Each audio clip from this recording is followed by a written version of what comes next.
Facilement reconnaissable des autres techniques picturales, l'aquarelle compte de nombreux adeptes. L'an dernier, souvenez-vous, nous étions partis à la découverte de cet art au Salon de l'Aben. Nous récidivons cette année avec la seconde édition. Regardez. Portraits, paysages, objets, de tout style, de toute taille, les aquarellistes de l'Aben ont réitéré. Le second salon de l'aquarelle avait bien lieu à la salle des fêtes pour le plus grand plaisir des yeux. Nous avons maintenant 22 exposants, plus les membres de l'atelier. Il y a 8 personnes de l'atelier qui participent à l'exposition et un peu tout le groupe qui a initié le salon, c'est-à-dire qu'on est aussi 6 ou 7. Et pour le reste, ce sont des aquarellistes, disons du sud-ouest de la France, de Toulouse à Bordeaux, en passant par Mont-de-Marsan et autres. C'est-à-dire qu'on a élargi cette année ce salon de l'aquarelle. C'est le plus intéressant d'avoir beaucoup d'exposants et de différentes techniques.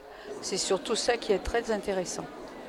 Pour certains d'entre nous, on aime s'exprimer sur des grands formats. Donc à ce moment-là, on met 2-4 tableaux. Enfin, il y a des formats gigantesques derrière où il y a 2 tableaux, par exemple, qui sont très grands. Et puis il y a des personnes qui s'expriment sur des formats plus petits. Et donc à ce moment-là, qui mettent 6 et 8 tableaux. Avec des styles, ce qu'on a voulu, c'est que non pas tous les styles de l'aquarelle soient représentés, mais que beaucoup de styles soient représentés, en particulier l'évolution de l'aquarelle vers quelque chose d'assez contemporain actuellement. On le voit dans la diversité du salon. Puis on a voulu justement que cette diversité aussi, elle puisse apparaître dans ce deuxième salon.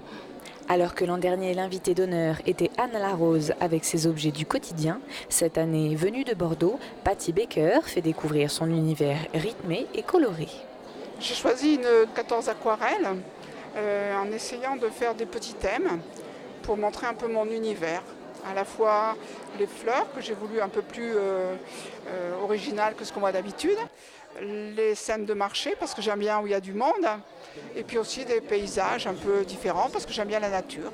Et puis j'aime bien qu'on ne m'enferme pas dans un sujet. Le fil conducteur a été la couleur plutôt que le thème, parce que je fais des aquarelles assez colorées. Et l'année dernière, j'ai beaucoup travaillé sur le rouge. Le rouge, c'est une couleur difficile, parce que c'est une couleur qui n'est pas très stable. Et à l'aquarelle, en séchant, elle peut devenir très vite terne. Et donc, c'est une couleur qui rend difficilement son éclat.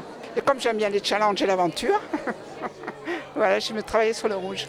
Alors, c'est la couleur et c'est le rythme et le mouvement aussi. Parce que je dis que mon aquarelle, j'ai besoin de l'entendre. Elle fait sa musique toute seule. C'est-à-dire que comme il y a du rythme, des fois je pourrais presque chanter mon aquarelle parce qu'il y a des repos, d'un seul coup ça s'accélère. Et j'ai besoin que le rythme me donne un tempo en quelque sorte. Donc ce sont des aquarelles musicales. Pour ce second salon, beaucoup de curieux, une nouvelle tombola et des rencontres, mais surtout un changement significatif sur la prochaine date. On a décidé quand même de faire une biennale. Et donc l'année prochaine, nous ne ferons pas de salon, nous ferons seulement dans 2 ans, parce que c'est un travail très très important et ça nous empêche un peu de travailler nous-mêmes. C'est parce que les pratiques évoluent beaucoup et que nous-mêmes, on a besoin des fois de 2 ans pour qu'un style progresse, avance. Les aquarellistes, ils cheminent vraiment dans des directions différentes. On espère en 2 ans avoir comme ça un grand pas encore de fait dans ce domaine de l'aquarelle. Vous avez donc jusqu'au 24 juillet pour découvrir ces aquarelles, sinon rendez-vous en 2018.